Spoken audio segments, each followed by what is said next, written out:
I've got people are calling, and it's a technical thing that's beyond me. I don't know what the problem is. So Lynn, I apologize. There's people calling. I might, once we get you started, I might pop off for a few more minutes and see if I can help these three people. Yeah. But I'd like to, if you don't mind, Fred would have done a much better job if I'd allow, if he was here, and maybe I'll bet you he'll come in right at the end and counteract me. But I just wanted to say, I'll start with it because there's only a few of us here you've already heard. Lynn is with KYA, Kaya, is that the pronunciation? Yep, Kaya. You've been doing a tremendous job at both Citrus Continuation, Citrus Community School, excuse me, as well as many K-12s. You do a lot more than just working on this. You guys do a lot of other types of work, and I'll let you talk about that. But we appreciate that you come in because you're on the ground floor right now, working on these issues at a college institution that had problems with, like you were saying, problems with an employee that was tested positive. We really appreciate getting that information on the ground up and seeing how to work it and what things you have to think about. And I'll let you go ahead and take it from there. And as I said, I will listen and copy up the chat board and give you any questions that come forward as well. And at the end, we'll do a summary. I was going to actually ask when you start, if it's okay with you, we're going to record it. Connie's going to record it for us, and we'll have that available to people that obviously want to be on this call but can't make it. We'll make it available to them, as well as I'm going to do a summary with you, as you and I have talked about it, that we can put out to some of our members that unfortunately at the last minute said they couldn't be here. So with that, Lynn, I would like to let you get started. Okay, great. Thank you so much, David. I appreciate all of you having me here. I'm excited to talk about this topic that we all have been mulling over for what seems like a millennia now, but at least there are some strides being made in what to do, how to do it, and what to be aware of. So I'm going to go ahead and just dive right in. I'm sure we all have seen, there we go. I'm sure all of us are familiar with a lot of the stuff that's out there. The green in the lower left corner is, it's a static applier, and basically what it does is it uses positive and negative ion technology so that as you spray a coating, it creates a covalent bond and gets not only above but underneath items as well. So if you sprayed in a room a fogger, which is the blue shown on this slide, it will disinfect and it'll fill the room with kind of like a misty, steamy looking disinfectant, and that settles onto every surface, but it doesn't get the underside or around objects. The electrostatic applier does because of the way that it charges the molecules. So those are two things we're seeing a lot of, especially in community facilities. If you're in Parks and Rec or community center, schools definitely are leaning on this heavily. There are also a lot of potential uses UV wise. This is a more expensive option. Some are putting UV additions, retrofitting into their HVAC systems just to help kill additional throughout their air ventilation. I personally haven't seen anyone like this image that's doing an entire room because UV only kills what it touches.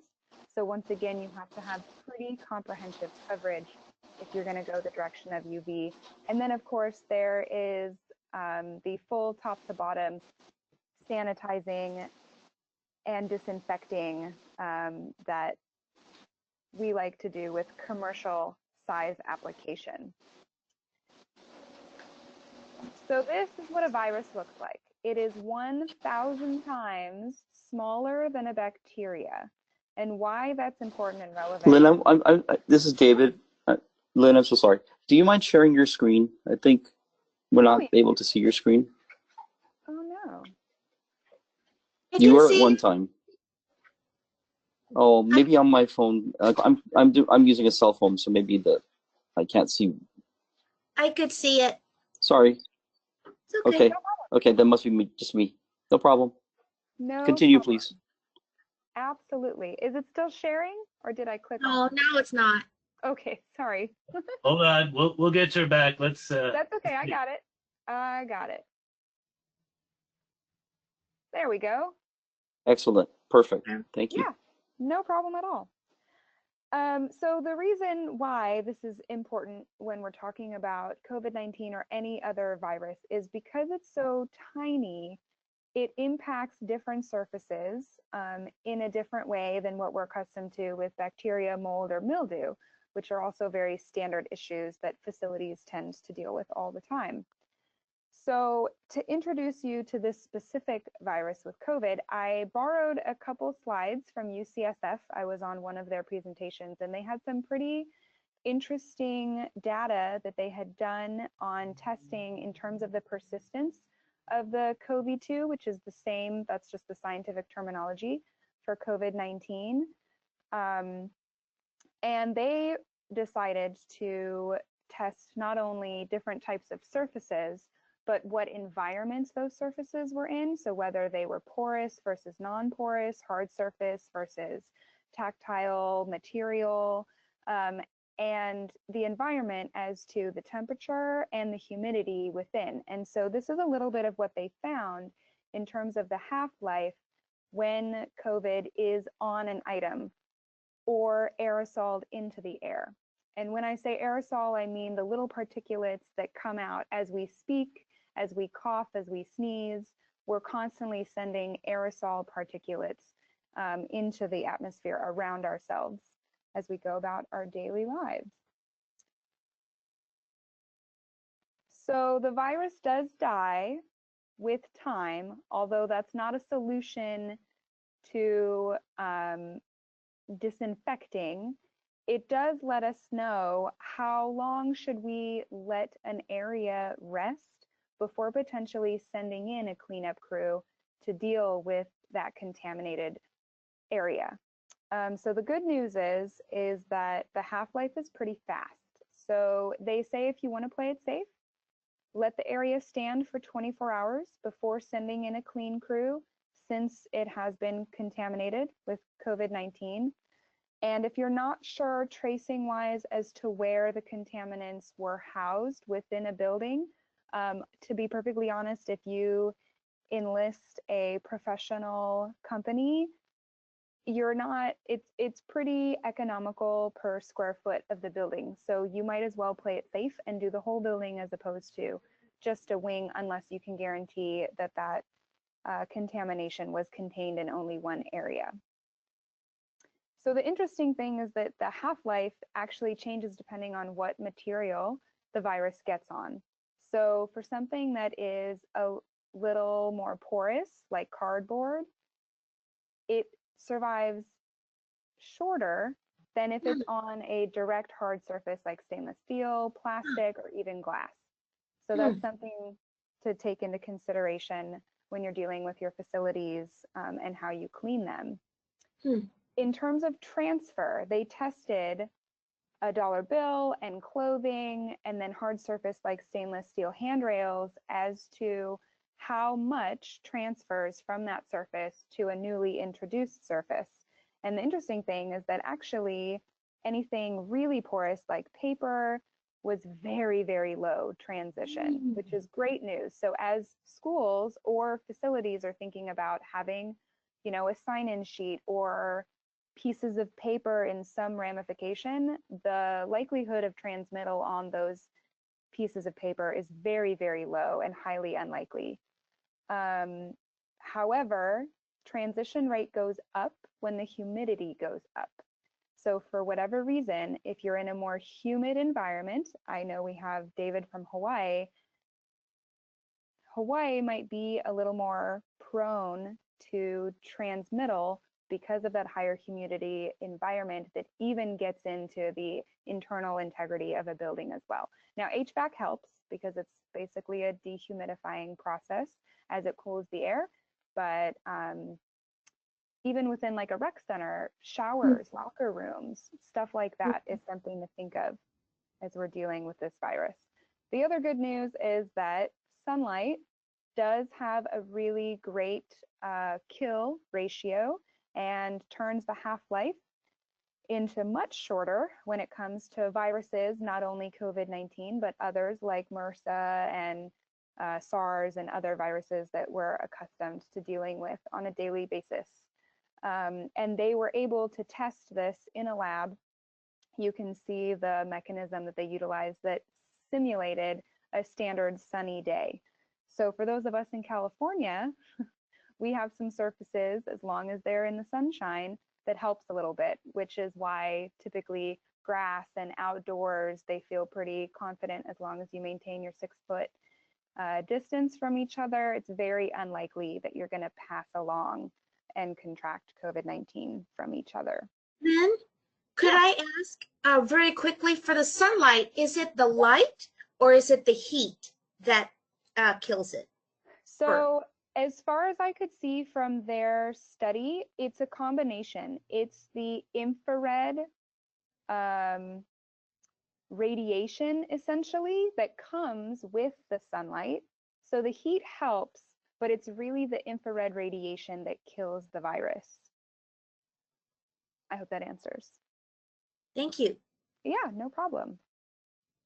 Okay, so we hear cleaning, disinfecting, and sanitizing a whole bunch, and we tend to use them interchangeably, but I just wanted to quickly make sure that we're all aware exactly what the differences are. So when we're talking about cleaning, that is what you should be doing prior to disinfecting.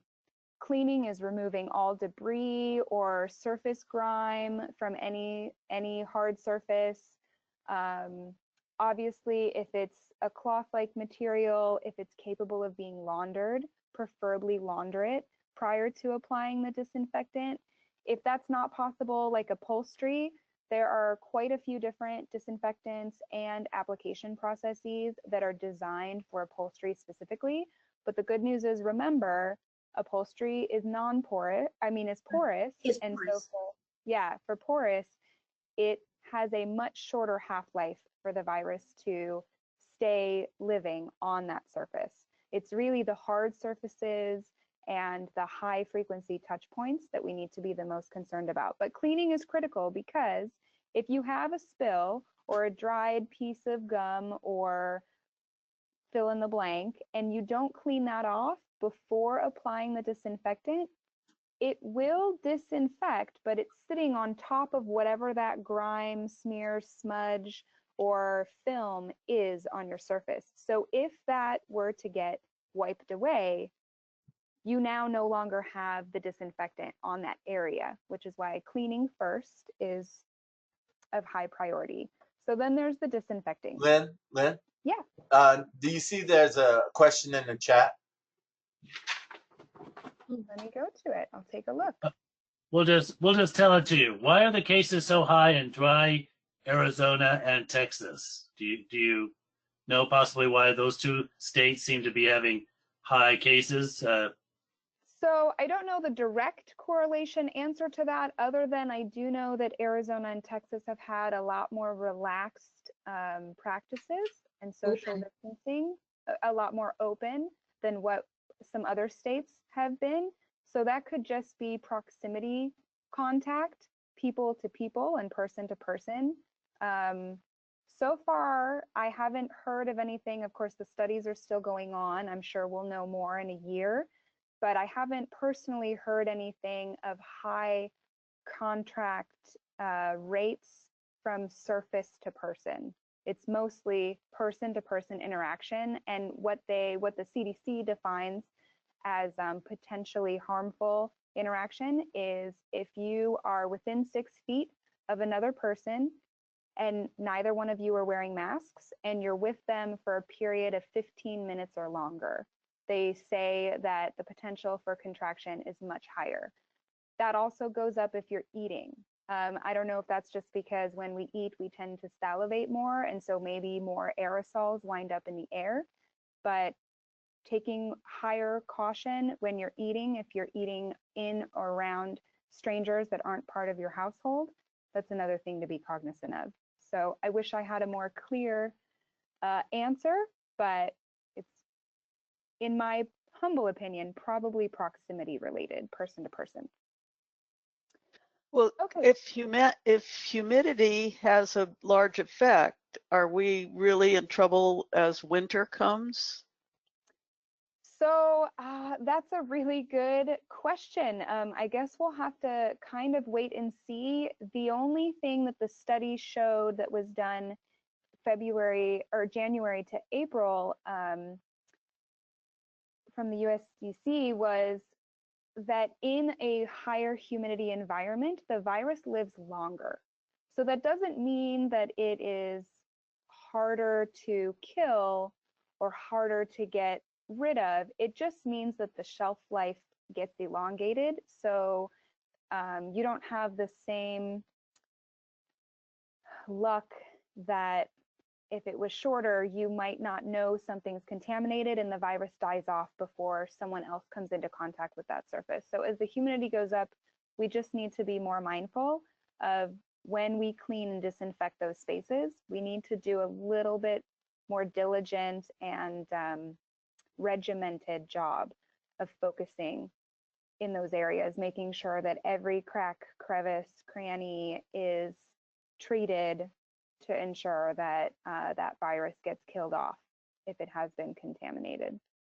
But I would imagine, yes, as winter approaches and the humidity goes up, especially for those of us here in California, it's just something to be cognizant of, that the virus is going to live longer on a surface.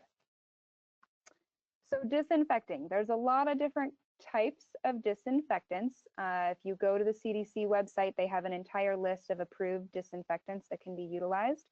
Some specialize in different types of material, hard surface versus soft surface. And there are some that are based on hydrogen peroxide base. There are some that are considered probiotic. There are some that are some of the chemicals that I'm not going to try and pronounce in correlation with alcohol. There's a bunch of different solutions out there. So my recommendation is always take an assessment of what you do in your company or in your day-to-day activities. If you're a community center, you know, food services areas will probably need a different disinfectant than, say, just a classroom or an office set of desks. So approaches to the different areas might shift a little bit depending on what those areas are being used for. And the chemistries that are out there, sky's the limit. Most of them will have testing data. I always highly recommend that before you jump on board with a specific manufacturer, especially when it comes to chemistry, make sure that they have adequate third-party testing and that you like what the results were, and that you like what the long-term plan is. So we're all using these disinfectants like crazy, and hand sanitizer and Clorox wipes and etc. And that's great in terms of protecting ourselves against COVID-19 exposure, but what are the long-term effects of those as well? So those are some of the conversations that I've started having, not that I have the answer, but that I've started engaging in, is some of these chemistries do promote bacteria and viruses to mutate. They will adapt. They will become immune to these chemistries. So later on in the presentation, I'll show you some solutions that are out there that actually have existed for a decade that no one knew about because we haven't dealt with a pandemic like this before, but are not chemistry based. They're a different way to disinfect that does not encourage the mutation, which is great in terms of what does our long term look like moving forward. Yeah. So then, of course, there's also sanitizing. Oops, sorry about that. Sanitizing. So a lot of people use disinfecting and sanitizing interchangeably. I caution anyone that could potentially deal with a liability situation, only use disinfecting. And the reason I say that is because sanitizing is an agent that minimizes the amount of the number of the bacteria or the virus that is on something. It just makes it a lot less, but it doesn't eradicate it entirely, and it doesn't have any perpetuating qualities to it. So It's more like the hand sanitizer that we're accustomed to. Think of hand sanitizer when you think of sanitizing. Disinfecting is a little more robust, and disinfecting destroys or inactivates both the bacteria and viruses as identified on that product's label, like influenza, rhinovirus, and typically is geared toward the hard and non-porous surfaces, generally speaking. So I hope that brings some clarification. And definitely don't ever use the terminology sterilized. That just eradicate from your vocabulary, because the only things that are sterile are those that are in a package wrapped in plastic and got into that sterilized plastic the second they were created and not exposed to anything outside of that little microcosm. So please don't claim anything is sterilized. Only the stuff in the doctor's office that they peel open, that's sterilized. Nothing else can be claimed that. So avoid that for liability. Okay, so reactive protocols. We've all been kind of dealing with this as this pandemic hit all of us. Reactive is great. Call to action, tried to formulate a plan, had to do something. A lot of times for those of us, at least for Kaya, we started upping our cleaning crew. We started upping our employees' interaction with self-cleaning. We made access stations in order to utilize sprays and wipes and soap and water, etc., and paper towels, disposable, so that after a surface has been cleaned, it can be properly disposed of so that you're not cross-contaminating anything. And the first step in that is also, like I said previously, cleaning. So we need to make sure a surface is clean before we disinfect it, so that that disinfecting actually gets to all the surface and isn't blocked in any way where it can then be recontaminated at a later date. So, oops. Sorry, my screen just went black. I hope it didn't do that for anybody else. There we go. So what does this mean for more than just inside office spaces? A lot of places have recreational fields, bleachers, pool areas, pool decks, etc. So I would say whatever standard cleaning protocols you guys already have in place are a great foundation, and then just add addendums and add areas regarding COVID-19 to your already existing plans. Definitely make sure that the blowing of debris or the collection of trash prior to any additional steps is taken first. And then sprayers have seemed to be the most cost-effective and time-effective in terms of application.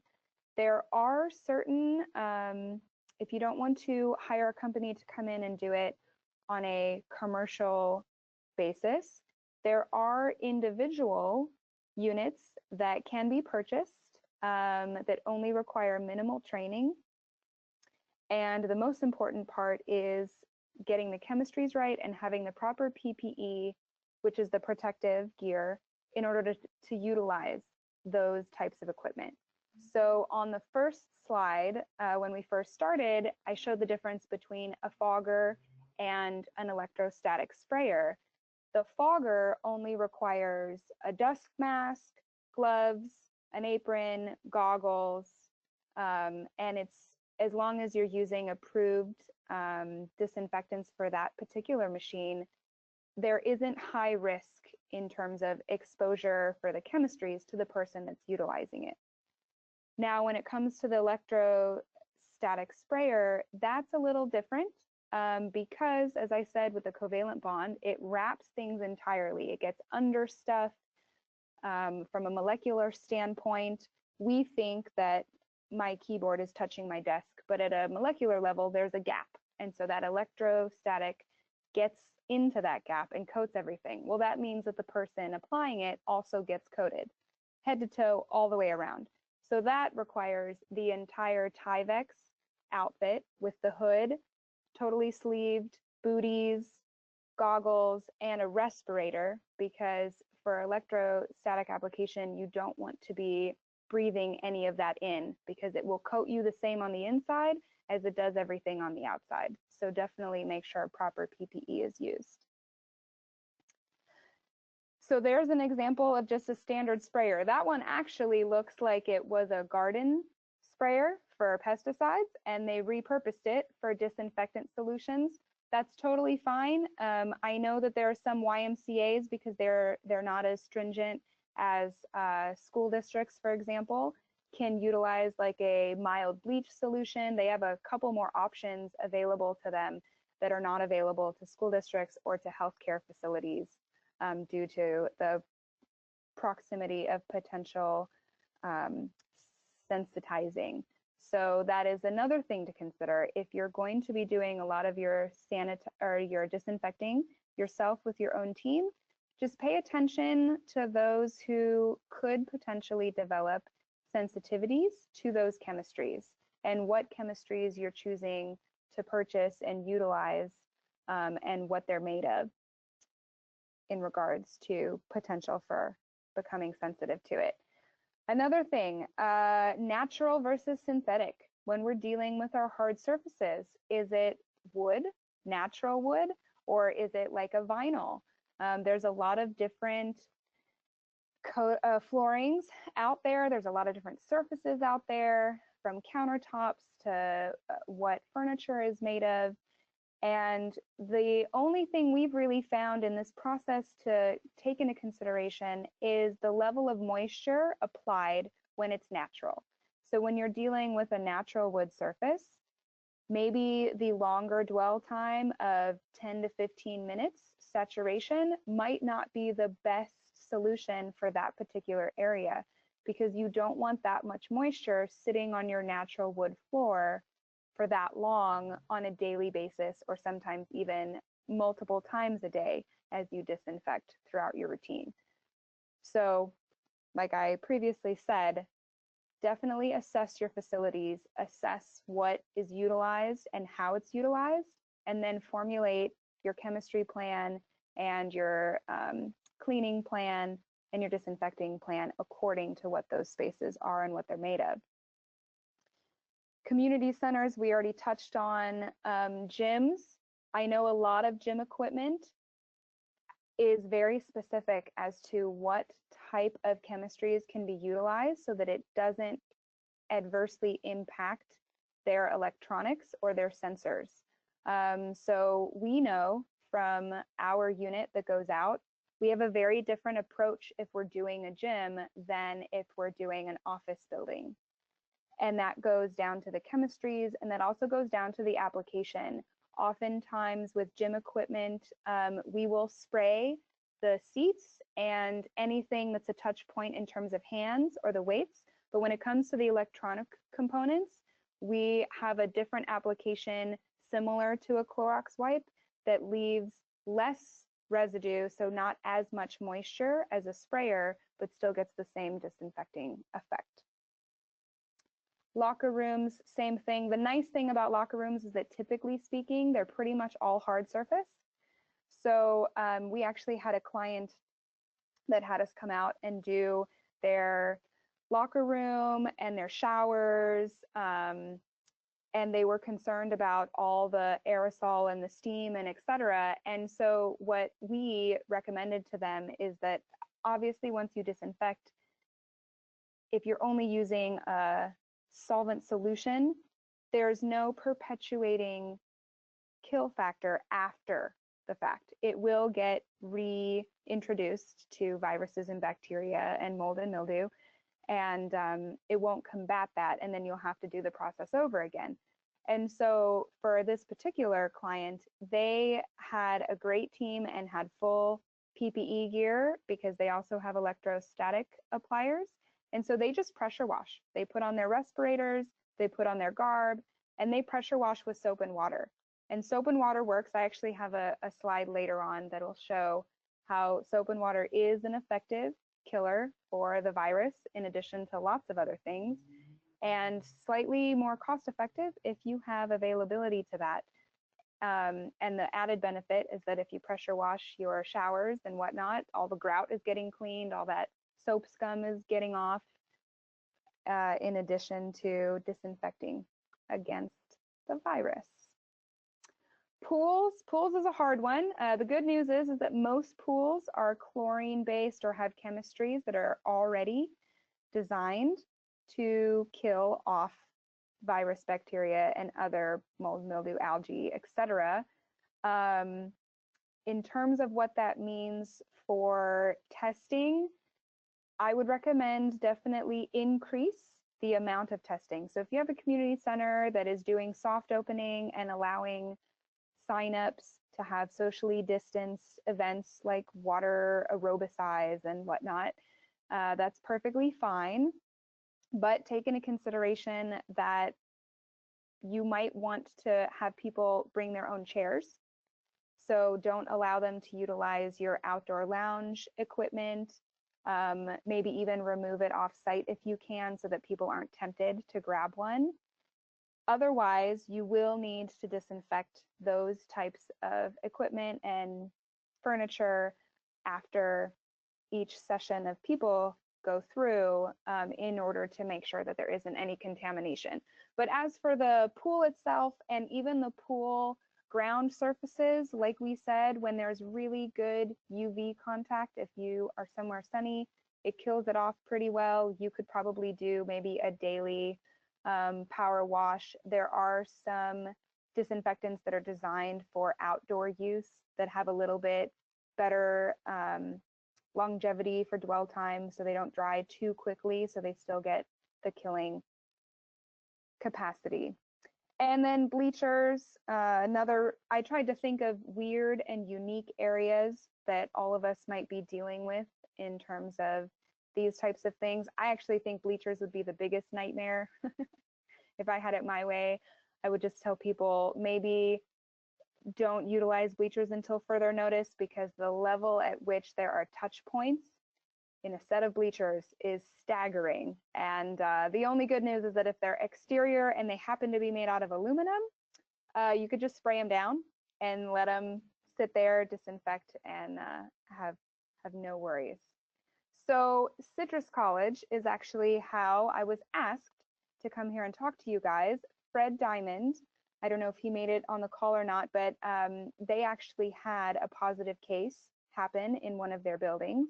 And so he asked if we had crews that could come out and help him do a full clean of the building, so they could ensure when the rest of their staff came back that the space had in fact been cleaned top to bottom. So as you'll see here, our team wears pretty much the most possible when it comes to PPE, and that's because as they go through the different spaces, most of them are going to be switching back and forth between whether they're doing a topical wipe down, whether they're cleaning mouses and keyboards, versus going into a bathroom and doing an electrified spray down. So it's just for ease of use to protect them and to protect against contamination, because between each area, they actually get a wipe down themselves. So by being in Tyvek, they can ensure that after they finish disinfecting a room, they can come out and have a third party team member disinfect them before they move on to the next, and so on and so forth. It goes in a sequence starting from typically one corner of a building and working its way across to the opposite corner. Preferably, we like to plan for an entrance and exit route that is not through the same route. We like to enter and exit through the opposing side, so that we know when those doors lock behind us, in fact, everything has been disinfected and there hasn't been a chance of contamination with any of the cords or plug-in or anything like that.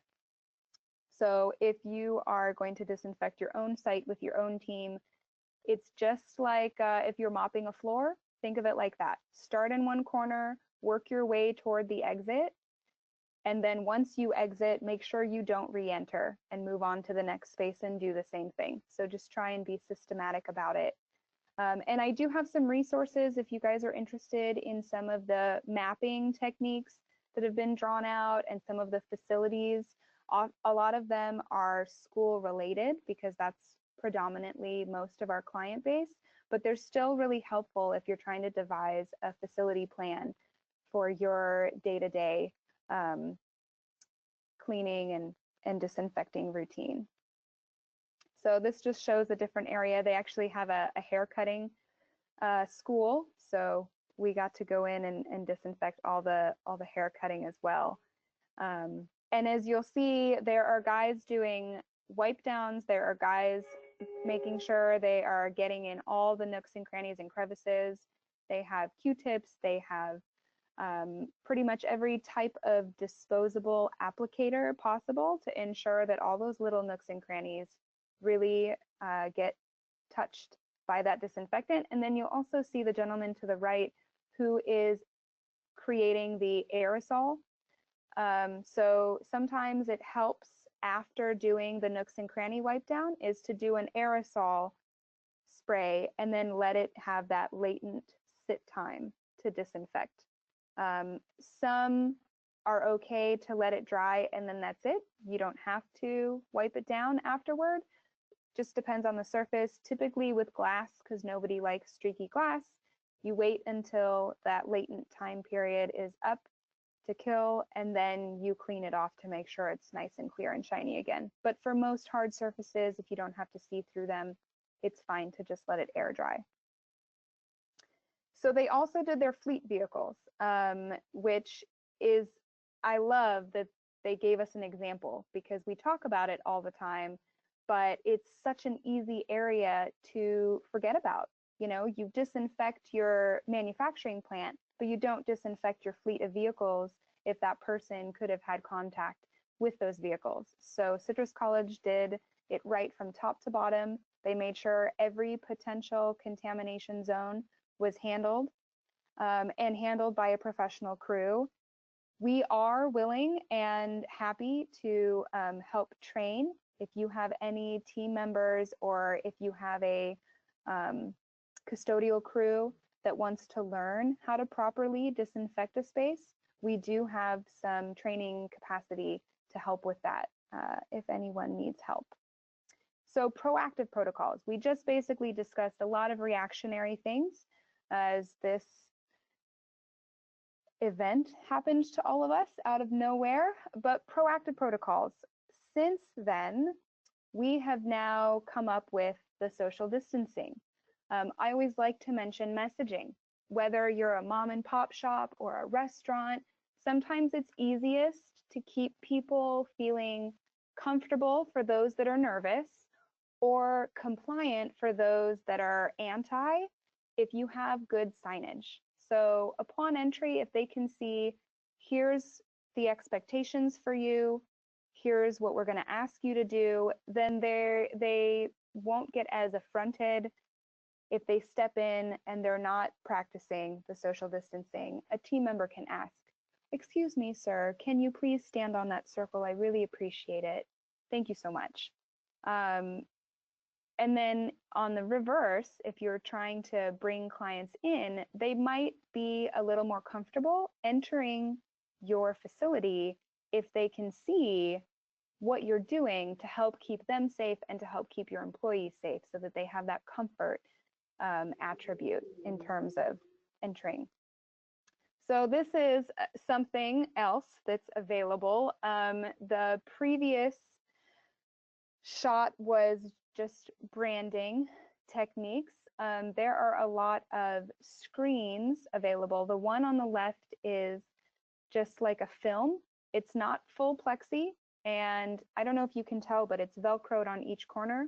And so that allows for the plexi to, for the film to come off and on and get wiped down or get completely removed and replaced with pretty good ease. Plexiglass, as you'll see on the next slide, which I'll go to and then go back, is what we use because it's easier to clean regularly. The film is a little floppy, but might work well for maybe school districts that have a higher turnaround rotation of their employees at the front. So if you have someone monitoring the entrance and they're only there from 6 a.m. to 11, and then you have your next stint from 11 to 4, they can swap out and just swap the film out and not have to worry as much about the entire process for contamination purposes. But we opted here at the campus for plexiglass. And then as you'll see to the right-hand side of our reception desk, we have a thermal reader. So this is a close-up of it. It, in a third of a second, takes your temperature once you line up your face in the green box. And it also has facial recognition software. So if any of you have facilities that have lock-in, lock-out procedures where you usually use a key card, you don't have to use a key card.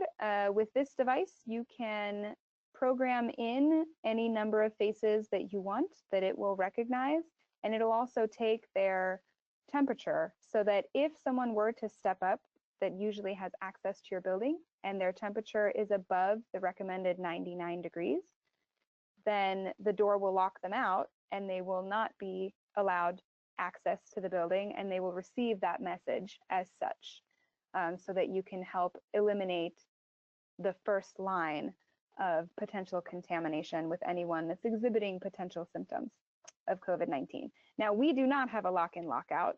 We are just normal standard doors to come in and out of our building, but we do use it as a very quick way for every single one of our employees to take their temperature first thing upon them entering the building before they can access anything else, is to get a read on how they are. And then as you can see, we take our signage of expectation and we duplicate it and repeat it throughout the building. So we try and make sure everyone understands what the expectation is and why. So here's what I was talking about with soap. The reason that soap destroys a virus is because on a molecular level, it ruptures the cellular membrane of the virus or bacteria and therefore renders it dead and innocuous. The other benefit that soap has is that it actually will encapsulate and trap dirt. So if you have the ability to use soap and water to clean certain areas, it's a 2-for-1. You can clean and disinfect at the same time, which is great, which is why we love washing our hands and why I have soap listed as a proactive, is because the more we can clean with soap, the better. And soap doesn't encourage, because it's a physical disruptor, it doesn't encourage mutation like we were talking about. So over time, they won't become resistant to the soap. It will still function in rupturing their cell membranes. So this is what I'm the most excited about. It's new in terms of conversation, but it's been around actually for over a decade. It is on a molecular level, it's those rods that you're seeing. So you can see the virus cell, and you can see those vertical rods. They're actually made of carbon. So this is a completely green application, and it is applied with an electrostatic sprayer, which is if you want the most longevity. So there is a self-application of this product that is good for about 90 days or approximately 3 months, and then it'll have to be reapplied. But if a team comes in, or if you happen to have an electrostatic applicator and you're trained on it, you can apply this coating to your entire environment, and it works on both porous and non-porous because it bonds to the surface at a molecular level, and those rods are the covalent bond through the electrostatic applier, and they stand rigid even after being pierced. So if you think about them like spears, the only difference is when it's not electrostatically applied, these vertical rods are just a little bit weaker than if it were to go through electrostatic sprayer. And what that means is that they'll just start wearing down. So you'll just start losing little pieces of these rods as they continue to pierce these membranes over and over and over and over again, therefore killing and eradicating the influence of the virus or the bacteria or the mold and mildew. It works on all 4 areas that come into contact with that surface. So then you have to reapply because eventually you'll run out of rods and they can't work the same way. If you utilize an electrostatic applier, those rods are so much stronger because of the way that they bond with that usage that they don't get worn down nearly as quickly. And the tests have shown that they actually can last up to a year. And the reason that this is exciting and important is because not only is this solution a physical disruptor, but it is preventative, meaning you clean a space, you disinfect it, then you apply this disruptive coating so that when more people come in and they touch that surface and they reintroduce those viruses and that bacteria, mold, and mildew, it is constantly killing that off. Now, it's not going to be 100%. We still recommend continuing to disinfect. It's just, it helps minimize the growth potential on that surface down to a manageable degree, and it elongates how long a space can stay disinfected. So I guess in layman's terms, if I were to apply that coating to my desk today, and I have the study actually on it, if any of you are interested in it, then as I come back day after day and touch my desk, I'll only see a tiny percentage of growth from what I'm introducing to my desk over the course of those 90 days. Now, in the beginning, it's going to be close to nothing. And then a little bit at a time, as I recontaminate over and over and over again and keep recontaminating the surface, then it will slowly increase. And by that 90-day period, I'll see that it's no longer disrupting and I can go ahead and clean and reapply. The cool thing about this is that the chemistry labs that are coming out, will actually have had this out for a decade, they also have instant testers, which is basically like a swab test that you put into a little handheld reader, and it'll let you know parts per million what range you're in terms of contamination. Now, it won't define whether that's virus, bacteria, mold, or mildew. It can't differentiate between those, but it can tell you how contaminated that surface is so that you know, are you still within the safe range, or are you in the range where it's getting time to clean, disinfect, and reapply again? Question. Yeah, go ahead. When you, let's say you do this disruptive coating and then Sure. you're still maintaining that protocol for cleaning, does the cleaning start to wash this off? In other words, is it kind of a catch-22? You still have to clean, but or does it not bother it if you're cleaning on top of this?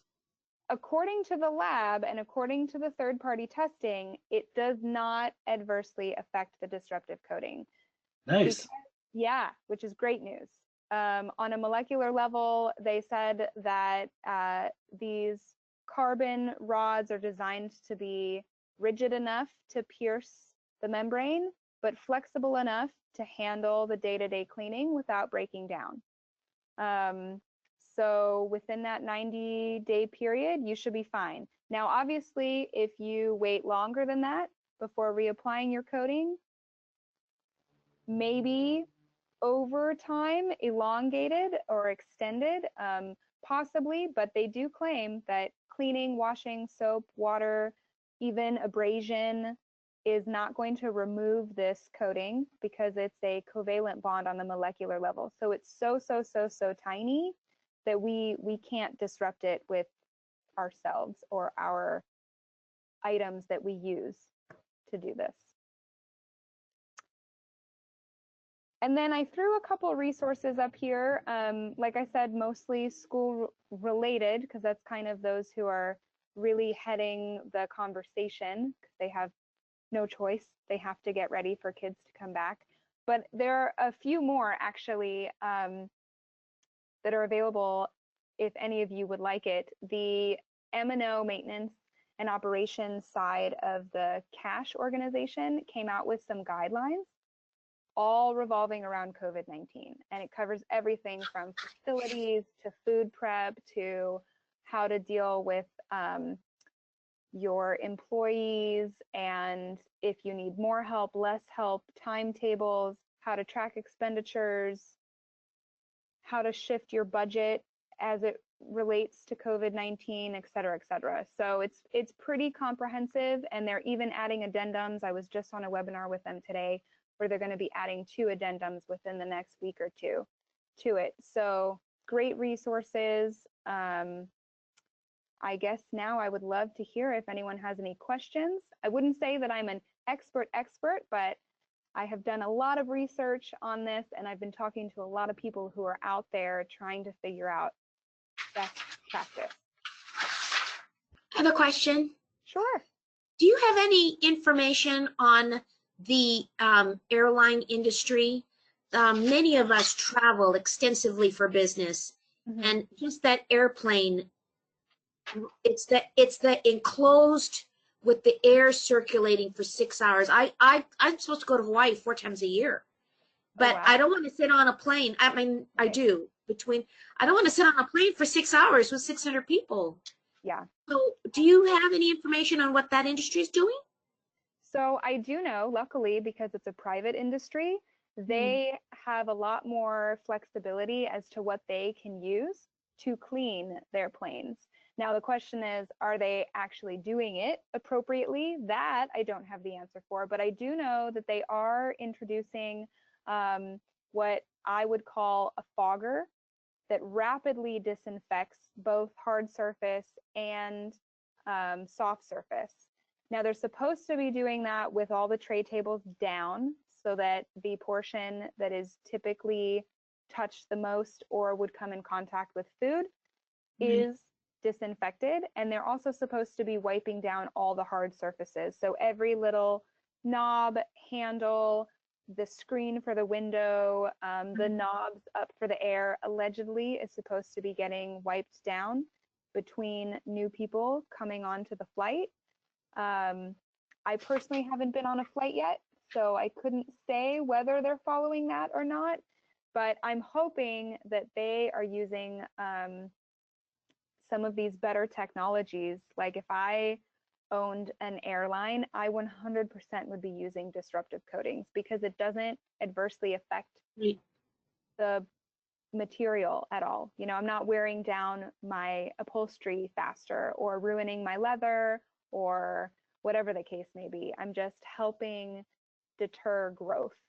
When is there something that they can do for that air, you know, the circulating air? So I do know that HEPA filters have come out with, I want to say it's a 13. I could be wrong. I wish Fred was on. He would know exactly which HEPA filter it is, but they actually have come out with a required HEPA filter to use in relation to the COVID-19 virus and viruses in general, because remember that virus is 1,000th the size of the bacteria. So in terms of catching that in a filter, it has to be so much smaller, which means that that system needs to be able to handle that type of pressure. When pushing, pushing that airflow through. So I don't know about the older planes, if they are able to be retrofitted with those types of HEPA filters that are now specifically designed for the virus. I would imagine that all new airplanes should be fine. Our systems, our HVAC systems and our circulatory systems are a lot more robust these days than they used to be. But I would hope that if they aren't able to utilize the new HEPA filters, that at least they're retrofitting a UV type scenario so that as that air passes through, it's getting that additional kill off exposure to that radiation so that that virus doesn't survive. I don't know if you would be involved in any kind of studies. You're in the industry, and so maybe I don't know if they'll pull you or whatever. So I just want to provide feedback for. We've been in meetings about those of us that travel a lot, and honestly, if there was a surcharge, but it said, you know, our planes are. I'm just going to make it up. Southwest Airlines can advertise that our planes have these HEPA filters and have a protocol cleaning. We're going to charge you $50 extra. I'm telling you, our company would absolutely approve any surcharge to keep the employees safe. Oh, that's great to know. That's Yeah. actually a really good idea in terms of surcharge. I would imagine that that could apply to a lot of different industries, potentially trying to offset these disinfecting protocols and how much that costs when it comes to COVID, trying to keep people safe. That's a great recommendation. Thank you. And the company would pay. Yeah. Obviously, the company would pay. Yeah. And they're saying we would be willing to pay because we're stranded. I'm supposed to, you know, and David in Hawaii, you know, there's a big, huge trade show that's both AIA and CSI and all the designers come, and they're not going to have it this year. All that business that we want to participate in, and they want us to participate in. So the cost is it's just a cost of doing business, and they would happily pay it because we can engage in business again. Of course. Yeah, that makes perfect sense. I mean, what are some of the Did things? you talk? Yeah. Oh, did you talk when you were talking with Fred? I'm sorry, he's not on the phone. Sure. Did you Yeah, no discuss the air conditioning systems at the school district? The same thing with either the UV filters, or is that really, if you've already done all the cleaning and you have a good cleaning progress, do you not have to worry about the air conditioning system? So when it's in a large building, as long as your airflow, you definitely want decent ventilation. So if you have an area that you can tell the airflow's off and you're not getting good ventilation, we definitely wouldn't recommend utilizing that area because you want good ventilation with fresh air input. So what a lot of really old HVAC systems do is they're not as good about bringing fresh air in. They just keep recycling what is already inside because it's more efficient that way. They don't have to cool it down or warm it up depending on what region you're in. It's less stress on the old HVAC system, which is why they were built like that back then. But the new ones can handle the capacity. And there are actually control panels, if you didn't know this, in your existing HVAC system, all of them do, that will output data. So you can see how they're functioning and in what areas you're doing well and you're doing poorly. Most of them have a little mini computer if it's a full robust HVAC for a large building per se. And you can pull that data and analyze it and see what's happening with your system. So then you can decide, oh shoot, maybe we do want to look at a potential retrofit of some kind, or maybe the ghost has come and it's time to get a new system, and you can assess those types of situations. But if you have good airflow and that airflow is pulling fresh air in from outside, where it's not solely recycled, then you're doing pretty well. I wouldn't be too highly concerned about adding UV, etc. That's pretty much for the medical industry, the school industry, and maybe even the community centers or things like that nature. But for private businesses or office buildings, it's not as much of a concern. Thank you. Can I ask another question? Of course. people are worried in the private industry. I've been talking with some private, they're worried about being sued or being held liable in some government crackdown. Has there really been any, is that more just a fear right now, or are you seeing anything out there where there's maybe a fine being provided or something? Have you started hearing about any of that, or is it still more so new that it's more just hype at the moment that people have been, has there actually been fines or a citation been given to anybody that you're aware of? So luckily, it is so new that I don't think any major lawsuits have started, because we all know people like to be sue happy in this nation. But for the most part, as long as you are documenting and can prove that you're abiding by the CDC guidelines, regulations, and then in addition to that, your localized regulations and guidelines, which if you're an international company, that might get a little cumbersome because every state's going to be different, every county is going to be different, and sometimes every city is different. So just make sure you have a place in your emergency plan for your business that has all of those specifics listed out and that you can update them regularly. And you can set, like we have auto messages basically, that if anything in where our 3 offices are, if anything in the county, the city, or statewide changes, we get a little blurb that lets us know, hey, there's been a shift. And most regulatory agencies will let you sign up for that. Most of them provide that to you, and you just put in an email or a phone number and they'll send you that message anytime a change happens. But I would definitely recommend looking into that, because if you can't prove that you followed those guidelines, then liability wise, you're definitely leaving yourself open for potential lawsuit, or even unfortunately someone taking advantage. We're in a day and age, and this is I feel like we're going to see probably a windfall of attempts coming up in the next 6 to 8 months, unfortunately, of people trying to get something out of potential exposure. Now, proving that is going to be really difficult. I know they just put on the new tracing app. I don't know if any of you use Google, but if you didn't know this, without your permission, they installed a COVID-19 tracing app. If you go to your Google and go to Google preferences, you can find under there where it lets you toggle it on or off.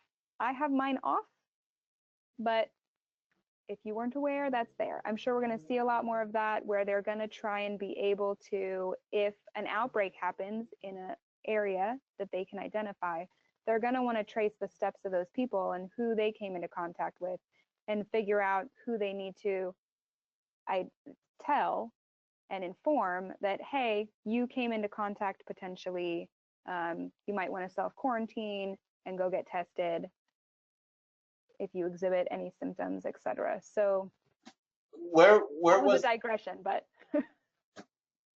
where was that on Google that you said that so tracker I'll is? do it on my phone so I can actually guide you through it. So if you go to your settings,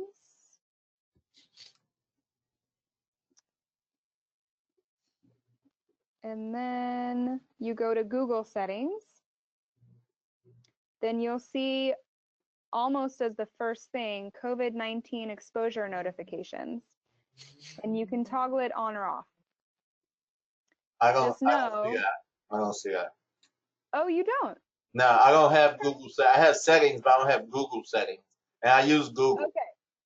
Are you on an iPhone? I'm on an Android. Oh, you're on an Android. Interesting. Maybe you're a lucky one. Maybe it's only to certain models. Is your phone a little old? I don't know what old is, but okay. Okay. I mean, that's a good thing though. That makes me happy because everyone I've asked so far finds it. And we all have been Anybody chatting else back has and it? yeah, I have Google Maps, but that's not the same thing, right? it's not the same thing. No, it'll be under your settings. Yeah, So I'm under settings. okay, and under your phone settings, do you see a Google settings tab? No, just Okay, Google well then Maps. that's good news for you. Okay. So maybe it's only newest edition phones, which is encouraging because Yeah. I did a poll with my coworkers today, and out of the 20 that I talked to briefly, no joke, 19 had it on their phone. And we all went, none of us gave permission for this. It just popped up. Yeah, I do it's have it. crazy. I do have it. Oh, you found it. Yeah. Yeah. So I would just make sure And that it's that's off. off. It's already off. Perfect. That's perfect. Yeah. I mean, honestly, I have no idea what that means in the small print. I haven't taken the time to read through the policy that I'm sure they have available for reading, but I'll be interested to see what they have listed in there as to the reasoning Yeah. behind it and what it actually gains access to, which is probably everything. Yes. Yeah. Thanks. Yeah. Thank you. You're Yeah, welcome. that's good. Let me ask another question. Does your company, KYA, or other companies provide to private companies some help with that? Like you were just talking through, I don't think half the companies I'm working with know they're supposed to have those protocols in place and recorded in a proper way. And for example, this auto messaging, if you don't mind, I'm going to tell some of my people I work with Yeah. about the messaging. Is there some people like you that can come in, and obviously you should be paid for it, to help them just at least get the basics in? Obviously you can't do everything for them, but I think a lot of these small businesses have no real full understanding of what you just went through. You probably right there could start a little side business real easily just from what you just talked to us about in the last 15 minutes. Absolutely, absolutely. And a lot of education style things we don't charge for. We just want people to be aware and in the know and help pass along resources. We have some guidelines. I could even simplify some guidelines revolving around kind of more the private personal business, since so much of what we do is school related. I would be happy to pull out the best practice from there that would apply to a small business, just in a series of recommendations for them to think about implementing. I know it's a cost and I know it's an encumbrance, but it definitely is a protective feature if anyone, heaven forbid, winds up deciding to take litigation action. I haven't seen much of that yet, so I can't Coming. speak to how it'll go, but it's better to be protected. So for us, for example, using Kaya as an example, we have a requirement for masks to be worn entering the building and anytime you get up from your desk. So we're fortunate that the way our desks are situated, we already have 6-foot distancing. So we didn't have to move any furniture around, which was really nice. But if I'm not seated at my desk and I get up, even when I'm the only one here, I still put my mask on to minimize any potential contamination I could give to the space. We also have our custodians that come in every night and do a deep clean and disinfection. And they also disinfect every mouse, every keyboard, every doorknob, every touch point. They go over and make sure that that is officially disinfected. In case the generalized doesn't hit everything. Printers is another thing that people tend to forget about. So if you have a print center in your business, make sure that those printers are getting disinfected, because that's an easy one to forget. And then we actually have a day porter that'll come and help us, restocking things, and she works every day from about 11 to 1, just a few hours.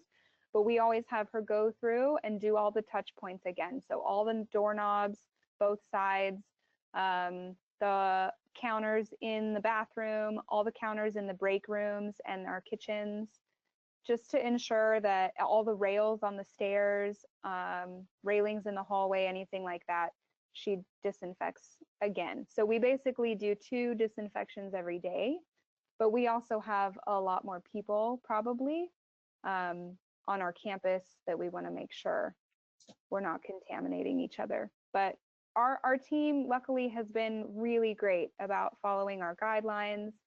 We ask that no more than 2 people at a time be in our break room or kitchen, because we're fortunate that we actually have a really great conference center that's easy to social distance.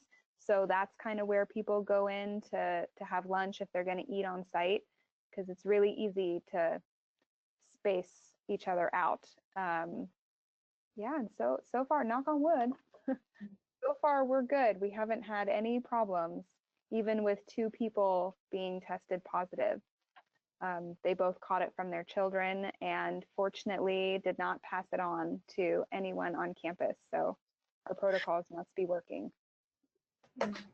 Thank you very much, Lynn. You've done a tremendous job. Do you mind? I'm going to let some of these people, like David, who's on the phone from Hawaii. Do you want to talk, or did you have any questions, Dave, in Hawaii?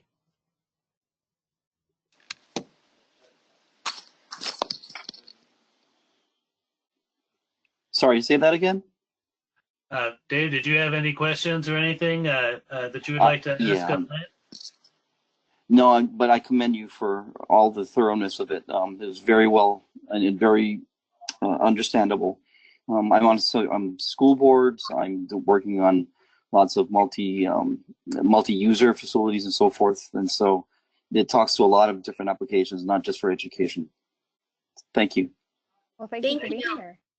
And thank you, Dave, for being there. Cheryl, would you like to ask any questions? I see you've been very good and kept your microphone off. Do you have any issues or questions? Cheryl's the better half of a great spec writing team from Sacramento, a very fine firm up north. Did you want to bring up any questions, Cheryl?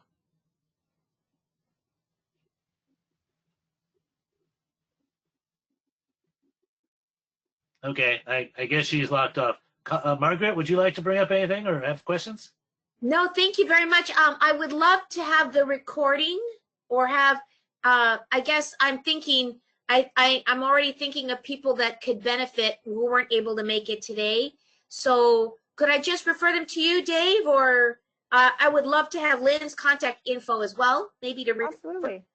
But we are, yes. Why don't you send it to me at the moment? But yes, I'm going to be talking to Lynn about how she would like us to get her name out and things. I think we can send her, per her permission, information. I'll work with her directly. Connie and I will work with her directly on how best to get that out, whether she wants us to send out her information, website and stuff, or you want us to gather it and send it to you. But no, there's people that, I'm sorry that more people didn't show up because they're really missing out on a tremendous amount of information. Thank you again. Cheryl, back on. I'm back. Yeah, I'm back. This was really, really good. And a lot of people need to hear all of this.